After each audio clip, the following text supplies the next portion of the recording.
Speaking of suffering, this is suffering that I personally haven't experienced, which is passing a kidney stone. But I've had family, I've had family that have and know what an agonizing thing it can be. But I've learned about a new treatment of it, and that is to go to Disneyland.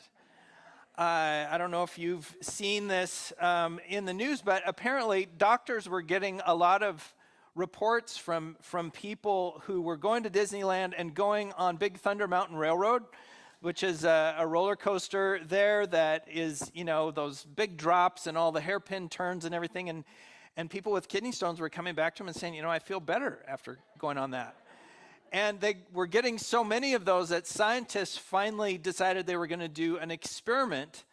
So they built this 3D model of a kidney and put kidney stones in the model, put it in a backpack, and had different people ride Big Thunder Mountain Railroad with their kidney backpack. And they found it actually is true that if you're riding in the front, 17% of people passed a kidney stone. And if you're riding in the back, 64% did. So, it's not 100%, but it does make the happiest place on earth a little happier for some people, I guess. But some things can have this surprising good benefit out of them that we're not expecting. And that's what I want to talk with you about today out of a passage in James. We started a new series last week that we're calling 2 Feet Out, with basically the premise being that that's as far as we can see right now on so many levels where we're trying to do long-term planning and it's just hard on every front, anything, and it's easy to get overwhelmed thinking of all the things that we can't do, but flipping that around and saying, okay, what can we see? What do we know is right in front of us that we can focus on and pay attention to? And so just to leave some of the future worrying to God instead and say, how can we be really present to what He has given us? And it was brought to my attention, and this was a good point, I thought. Somebody said, actually, sometimes we can use how busy we are with what's going on right now to not address paying attention to the future. Whether that's thinking about retirement or whether that is, I can say I'm too busy to exercise. I can't, and usually I am. But it's easy to do things that way. But really, I would say that this is not, we're not talking anti-planning, because sometimes the work of the present is preparation, and that is what we have to do in the moment. So God isn't above our planning. He's just saying let's not count all on our efforts and our view of the future as being what matters, and to entrust that more to Him. So we're going to focus in these next few weeks on some things that I think really are what's pressing on our actual everyday lives right now. I shared a quote last week too that said, our everyday concerns receive little attention in the church. And I don't want that to be how you feel, that really the things that matter to you are not being talked about here. So we're going to try to do that in this series. One of the things that we'll talk about is work, because you spend a lot of time there. And so how does that integrate with faith? And we're going to do a conversation with Mike Levang. I'm really looking forward to, because Mike is one of these people who has been really intentional on the job in construction of going, what does it mean to be a Christian on the job? So I'm looking forward to that. We'll probably talk about money. I'm planning to talk about sexuality and gender, because that's a big topic for everybody right now. If there's one thing that I talk about less than money here, it's probably sex. So, but I go, like another thing we said earlier is if the gospel isn't big enough to touch on the fullness of humanity, then it's not the gospel, right? And if we can't speak to things in church, even if we don't have like all the answers on anything, if we can't talk about it openly, where else are you going to go to learn how to put your faith and the rest of your world together? So lots of things that we're going to be covering. And if there are other things that are really pressing on you right now that you would really like to see addressed, I'd love to talk to you about that, because we want to make this as down to earth and practical as we can. So that's some of the upcoming stuff. Today, though, I really do want to look at a passage with you out of James, because we said James is going to be sort of our guide, our friend, as we're going through this series. And this one's a pretty hard-hitting passage. It's right out of the beginning of the book. So here's what he says. He says, "Consider it pure joy, my brothers and sisters, whenever you face trials of many kinds, because you know that the testing of your faith produces perseverance. Let perseverance finish its work so that you may be mature and complete, not lacking anything." Last week, Karen shared pretty candidly about a verse that I read that she said she actually had a physical reaction to it when I said it, that it just was so not her favorite. That the verse that said, if you know what to do and you don't do it, then it's a sin. It was just such a heavy verse. And I'm just curious, did anybody have a physical reaction to this verse as I read it today? Oh, the other one, yes. Yes, this one for me feels like really a heavy verse to go have joy in the middle of what you're going through. That feels tough. And this is kind of James's style all the way through the book. And if you have a struggle with James, you're in good company. Martin Luther is famous for a quote that he made about this book when he said, "It's a right strawy epistle."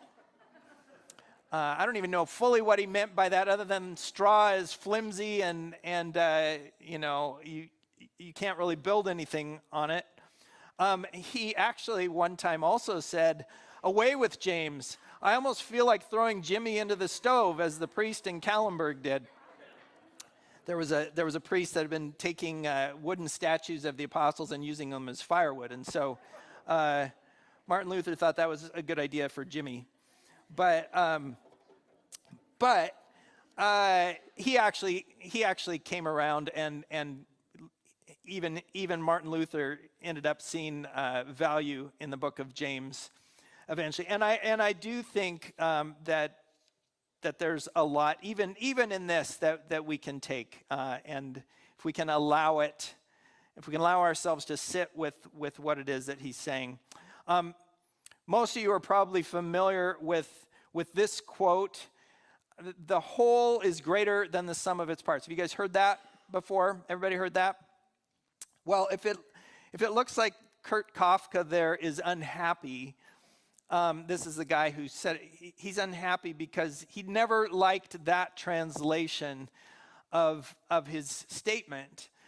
He said it first in German, and he said that he wasn't trying to add anything to the sum, like the sum of the parts. So greater wasn't the right word. He said really the word should be other. The whole is other than the sum of its parts. So an example of what he meant by that would be if you look at this picture and you see a triangle there in the middle, but there is no triangle, right? It's your eyes are creating that triangle based on the whole picture. It is something other that isn't really there. So if you held up your hand and covered up two of those circles and you just saw one, all you would see would be a Pac-Man. You wouldn't there, because there is no triangle there. That's something that comes from seeing it as a whole. And I think when we look at this passage and we see it as a whole, our brains put something other on it that isn't really there. And that is this idea that what James wants for us is to be happy about something that really isn't happy. That we are to be full of joy in circumstances that are not joyful at all. At least that's how it has struck me at times. And so what I'd like to do this morning is take this passage, and instead of thinking about it as a whole, to really break it down into some pieces and look at individual parts by themselves, get that triangle out of there, and then see what we make of this. And I know that sometimes doing word studies can be a little tedious, but I think in this case it's actually really vital, and it's been helpful for me, even in going through it for myself this week, to read some things in a different way than I had before. So I want to start with this word right here of trials, because that really seems to be at the heart of this passage and what James is telling us to respond to. So can anybody give me a definition of trials? What do you think when you think that word trials? Yeah, Wayne? Test through difficulties. Yes. Hardships. Yes. Anything else come to mind? Challenges. Yeah. If you were to get into the technical definition of the term in the Greek, it means a putting to proof of something. You are testing almost to failure. You are testing the strength of something.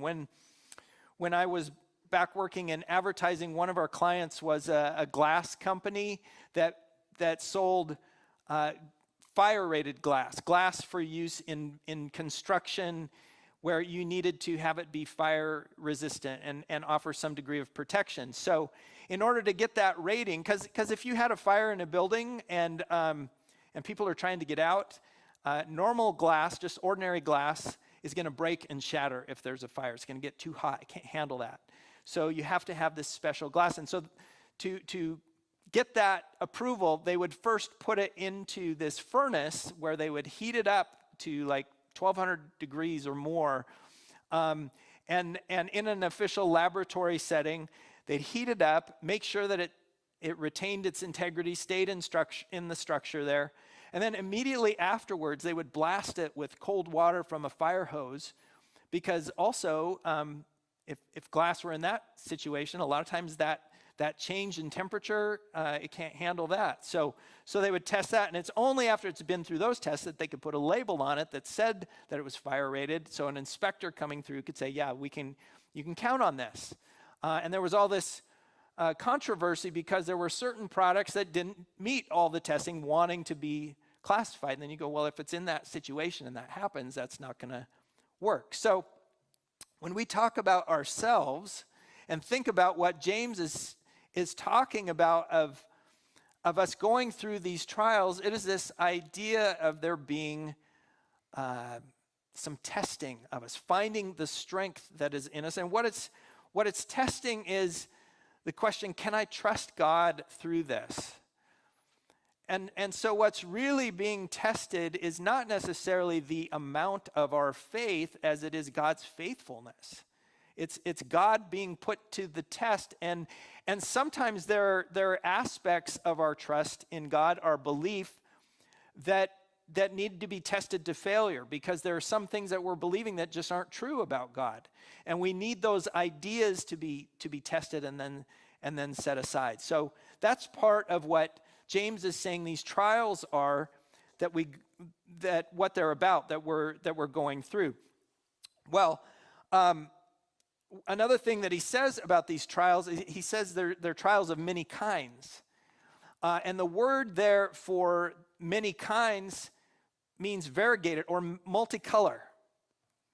It's really a color word.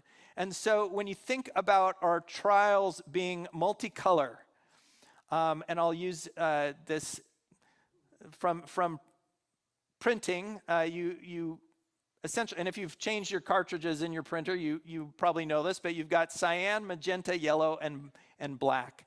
Those are the four basic colors that are then combined to get all sorts of different colors that printers will use when they're getting any shade you want in the world. And with our own trials that we're going through, there are different aspects of our trials that shape what they look like.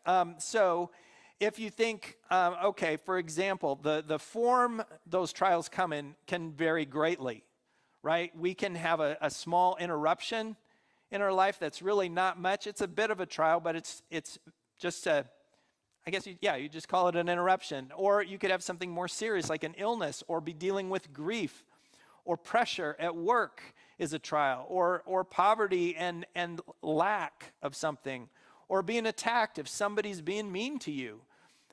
You have all those different kinds of forms, and then you can have different causes to these trials. Some may feel like they come directly from God, or some might feel like they come from the devil. Some might just be your own stupidity that gets you into something. Or sin, your sin or somebody else's sin causes a problem for you. Life in general raises its own problems. The circumstance that you're in, all those things can be causes for it. And then there can be all sorts of different levels of severity. It can be a tiny little irritation, or can be something that's really costly, harmful to you, really eye-opening and life-changing or life-ending. Right now, we are puppy sitting, and it has yet to be determined whether it's just irritating or life-ending for either us or the dog. I'm not sure yet. But you can have all kinds of different levels of severity. And then you can have different durations. You can have something that's really quick and momentary and short-lived, or something that keeps coming up again and then leaving, or it's seasonal, it's long-term, or maybe it's lifelong. And so you put all those together and you think about the different ways they can combine, and you go, man, we've got some multicolor trials. They can take on all sorts of hues and shades. And what I love about what James says about these is he says all of them are significant. All of them have a piece to play in what he's talking about here. So, because a lot of times when it comes to trials and hard things, challenges that we're facing, we either are going, well, at least I'm not going through what whoever else is going through. I don't really have a right to complain because, and so we kind of diminish our own suffering because it's not as bad as somebody else's. Or we go the other way and say, man, nobody has any idea how bad it is for me. Mine it's the worst anybody's ever gone through. And James says, you know what? It's all part of the mix here. All of it. If it's bothering you, if it is something that is testing you and trying you, that's valid. And we don't have to justify it in the scheme of where it fits with anything else. So, I'll just pause right there for a second. Any thoughts about that idea of trials being multicolor? I think that it broadens my scope from that one little word. Yeah, I think Ron said it broadened his scope, and I really do like that, that it's so specific of a word about being multicolor, because that does just add layers to it, and I can narrow it down, or think that something that I'm going through doesn't really count as a trial when it does. Yeah. Yes. Yeah. It shows you, it takes away the guilt, because it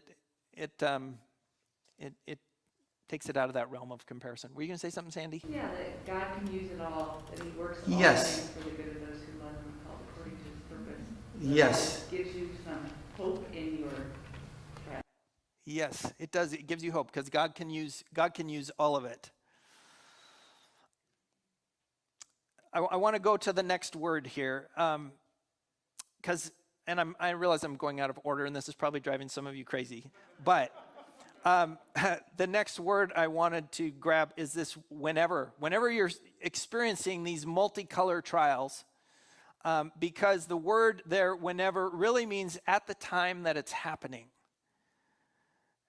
And I like that because, I like it and I don't like it.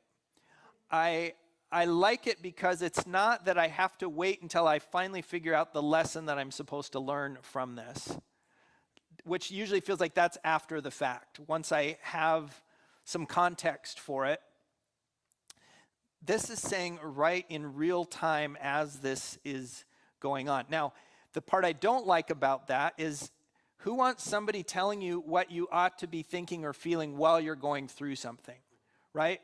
You don't want, you don't, that's annoying. For somebody telling you how you should be feeling or how you should be experiencing it. I go, just let me get through this, But I don't think that's what James is doing. I think he's actually saying there's something for us in the midst of it to find and discover that's going to help us get through it.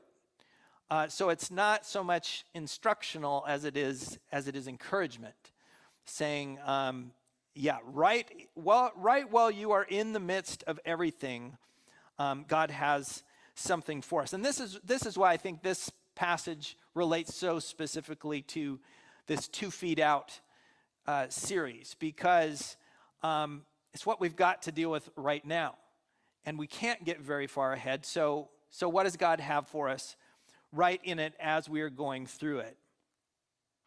And then James, I'm going to jump up then to the very first word finally here, which is this word consider. James says we are to consider it pure joy when we go through these things. Well, I don't know about you, but most of the time when I'm going through something hard, that's not what I'm going to think about it. That's not what naturally is going to be in my head as something is difficult. And I like that this word consider actually means to command or to lead, because that really tells me that it's telling my brain, it's me taking charge of the thought and saying the way that I'm going to view this is this way. It's me leading my mind, leading my feelings around this in a direction and saying, okay, that's not where it's naturally going to go. So I think that's permission to say, I don't have to naturally feel that or think that, but I'm gonna choose that and go that direction. But what's even better is this, which is after the word consider, I want to rethink this pure joy piece, because what it turns out is that the word in the Greek for that pure joy is really recognized grace. Recognized grace. And I thought about that and I thought, boy, that is so freeing to me. To change the way I think about this, to have James say, listen, tell your brain that there is a recognized grace in this hard thing that you're going through. Because then I'm not telling myself how I have to feel about it, right? I don't have to work up some sort of joy and happiness about something that's really sad and hard. Instead, I can at that time recognize that God can have grace for me in the midst of it. It allows the thing to be what it is and says that God still has something for me. What I really love about this is that when Peter is talking about grace, he makes this little passing comment when he talks about God's grace in its various forms. And guess what? When he uses this word various, that's the same word that James used. That's that multicolor word. So not only do we have multicolor trials, but we have multicolor grace. We have God's multicolor grace. So we have his presence in Jesus saying he would be with us always through everything that we are going through. We have the gifting that he promises, that is his equipping for us for whatever we're experiencing, insight to understand it and the strength to get through it. The diversity of everybody's gifting to help us and the growth that we can experience, that's part of God's grace. The church as a community, man, if you don't feel the grace that's in community after having it taken away for a while, that's powerful, and we're not isolated, and we have each other's testimony about God's faithfulness. It's part of the grace. We have support and love from each other, and also challenge from each other. That is grace. And then we have the fruit of the Spirit, the love, joy, peace, patience, kindness, gentleness, self-control, all of it that God gives us, and it's all His grace. It's all His grace. So you combine all these different things and you go, every different hue and shade of trial that we're going through can be met by a different color of grace. Every trial can be met by a different color of grace. And so what that means and what God is leading us to at the end of that is that we're not going to be lacking anything. And so often I feel like with trials and hard things, they're actually God kind of taking something away from me, stealing my joy, or stealing something that I love, or making life harder for me, when really where He's moving me toward is that ultimately being whole and complete, and having absolutely everything that I need. So that in itself is a grace. So as I think about all of this, then, what for me that means is that my prayer shifts from get me out of this, God, to show me more of your grace in this thing. I feel like so often we have those magic prayers, God make it disappear. We want Him to do a disappearing act on things. So often that's what our prayers are for other people. God, help them not go through this experience. Help this experience to end for them.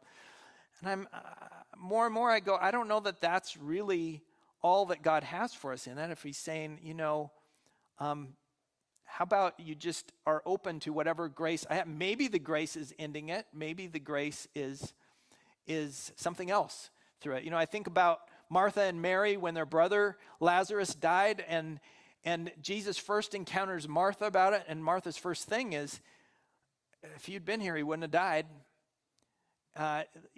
You could have made this disappear. And then she kind of gets spiritual about it a little bit and says, I know God can do whatever you'll ask, He'll still do it. And then he gets to Mary, and she says the same first part of that, where she says, if you'd been here, this wouldn't have happened. And she just leaves it there. That's where her prayer ends, and there is grace for her even in Jesus' response to that, because he doesn't rush to defend himself or prove anything. What does he do? He says, where is he? And he goes, and then he weeps. He enters into her experience of that, and he allows for that space. That, and even his response to our limited prayers about our trials are full of grace. And what I want for us as a church, what I want for myself, is to be able to shift that prayer and be able to instead be looking more for where God might be in the midst of it, even when it's hard, and let it be hard, but at the same time experience more of Him. And I have felt that and seen that, and I know you have as well. I've talked a lot about how, initially with all my struggles with anxiety, that was absolutely my first prayer. Take this away, God. I don't understand how my brain is working different than it used to. And he didn't do it. He didn't answer that way, and yet He's met me with so much grace in forms that I didn't expect Him to, that I can actually say, I'm glad He didn't answer that first prayer, because He wouldn't have filled in some things that were lacking for me. I think about us as a church being here and going, even in the hardship of having our routine broken where we were at Meeker, going, you know what? There are some things that have been dislodged in the way we're operating, that we're looking at things that God is turning over, and there is more momentum for things to change now than there ever has been, I think. And I go, that's a grace in the midst of God not just letting us have the pandemic last 2 weeks like we originally thought it was going to, you know. So I just wanted to take a moment here before we wrap up to just say, is there any other word of testimony that somebody has about how you have recognized some grace in the midst of a trial that you just wanted to acknowledge that you've seen some multicolor grace? Yeah. I was taking care of my youngest daughter, and she had a very rare type of Parkinson's, where all your nerves start to die. And it was very, very difficult because I didn't understand it. At the time, there was no difficult or precise diagnosis. And her actions were very difficult because she was very difficult. I'm sure a lot of it was her frustration and anger, etc. And I had a friend drive all the way from Yakima to come down and pray with me, and then drive all the way back home 4 hours just to give me strength and comfort and to pray together, because I had no one to share it with. And it was very challenging. And through it all, God did put his hand of grace and mercy. In fact, I've learned some of these lessons through this experience and through maturing myself. And it was a very eye-opening experience, because I would get angry when I heard about hey, you had to be joyful, you know. Right, yes. Heck with that. But then I learned it isn't joy like that. It isn't a personal emotion. It's knowing that Jesus is with you. He's hearing you. He knows you're suffering. He is with you in this horrific time. And she did pass away, but I was able to be with her, thankfully, from my daughter-in-law helping me. And the peace that came from that was, I knew God understood 10 times more than I did what was needed. So thank you. Thank you for that. That is a powerful testimony. Thank you so much. That was a gift right there. Thank you. It made me think, it kind of undoes our narratives of I'm weak, or I can't do this, or I'm too scared. All the narratives that we bring with us into our life to, it's more Gideon, like, go in the strength you have. Like, how can I be stronger in this? How can I be more resilient in going from moving from I want to rescue to I'm going to bring resilience and courage to this by the grace of God. It flips the narrative. There's more of us to take in more of him. Yes, I like that. There's more of us to take in more of him. Yeah. I think about like you say, get me out of this. That is just like such a regular heart cry for me around so many things that I've experienced in my life. And show me more of your grace in this. I feel like it's just that I can look back when I've been through all these different trials in my life, and that is just so true. So I just love the reminder of it, and I don't remember where it is in scripture, but beauty for ashes. I just claim that truth all the time, because I feel like I have seen God make beautiful things out of just what feels like it's been burned to the ground. Over and over and over. So. Thank you. Yes. Yeah, and it's not that it's wrong to ask for the rescue.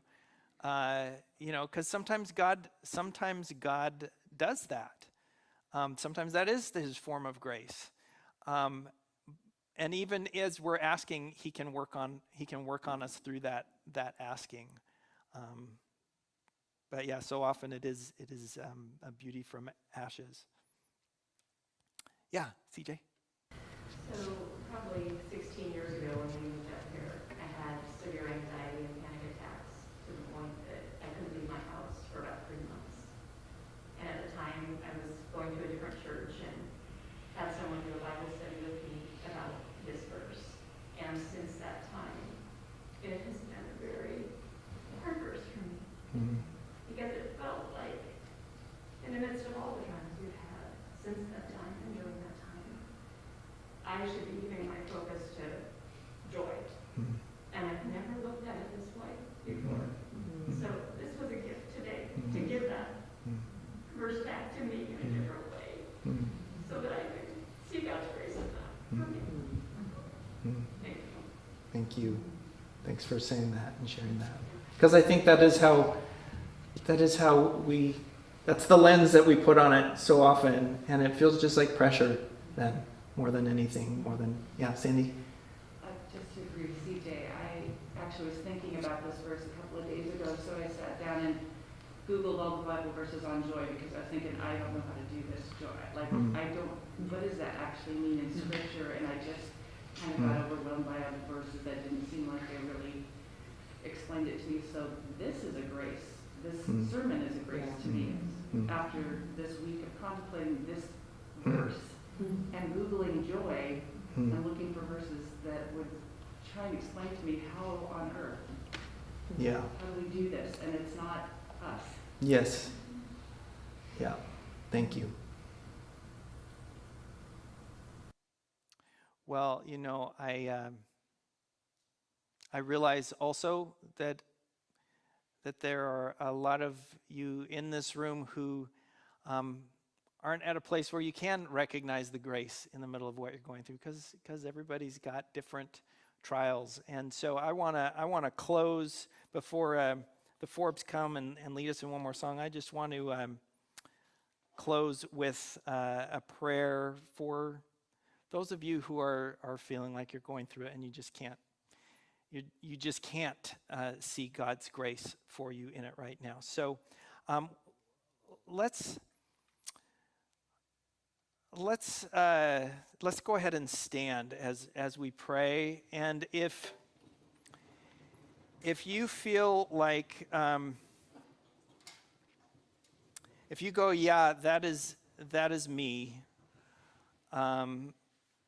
Just as we all bow our heads, just if you feel like, yeah, I'm in a place where I'm having a hard struggle to actually see where God is in the midst of what I'm going through, and you would like to just symbolically say, "Pray for me" in that prayer, would you just slip up your hand where you're at? I'd love to just, yeah, I'd love to, yeah.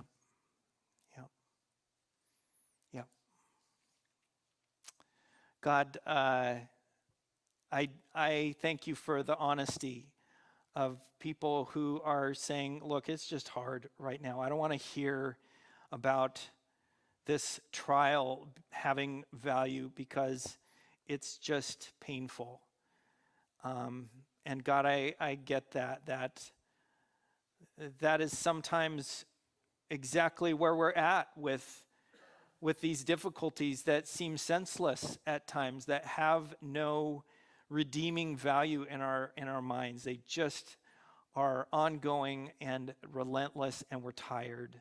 And so I pray for each person who is feeling beyond the limit right now, God, where they can look around and all they see is more trouble. And they feel surrounded by it. And God, I pray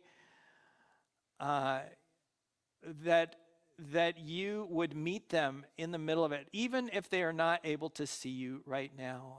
God, would you be there with them, be their strength? And Jesus, you're the one who brought sight to the blind, and so would you heal up eyes to be able to see your grace in places where it seems invisible right now. Would you meet each one in a new way, Lord, as even their admission that they can't see you is a cry for help. And so would you hear it? And would you show yourself to them? You love to be found. And so, God, we just ask that you would be findable. And we pray for each of us, God, as we are looking for more of your grace.